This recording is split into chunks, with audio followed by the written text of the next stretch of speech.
The chandelier lights sparkled across the grand hall of the five-star Rosewood Hotel. Soft jazz played in the background while wealthy guests laughed over champagne and fine dinner. Among them worked Lila Morgan, a young waitress with tired eyes but a graceful smile. She wasn't rich, but she carried herself with quiet dignity, the kind that can't be bought. One evening, the doors opened and Ethan Knight, a billionaire CEO known for his ruthless business mind, walked in. Tall, confident, and cold. A man who had everything except peace. When Lila approached his table to serve water, he looked up and for a brief moment forgot the world around him. Ethan, smiling slightly, "What's your name?" Lila, politely, "Please, sir, may I take your order?" He was stunned.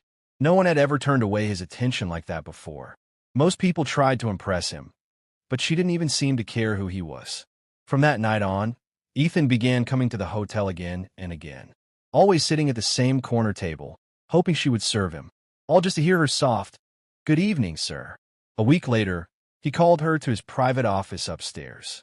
On the table lay an envelope. "Ethan, this is for you, $50,000.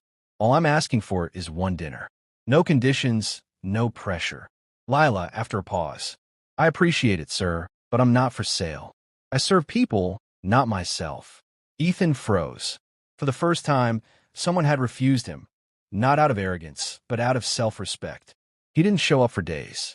But one rainy evening, a black Mercedes stopped outside the hotel.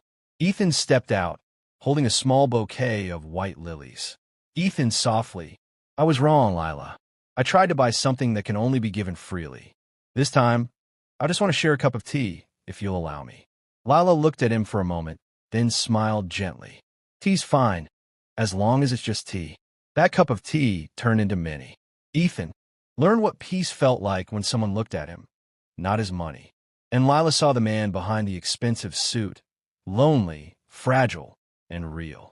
They didn't promise forever. They just shared moments that were genuine. And sometimes, that's more than enough.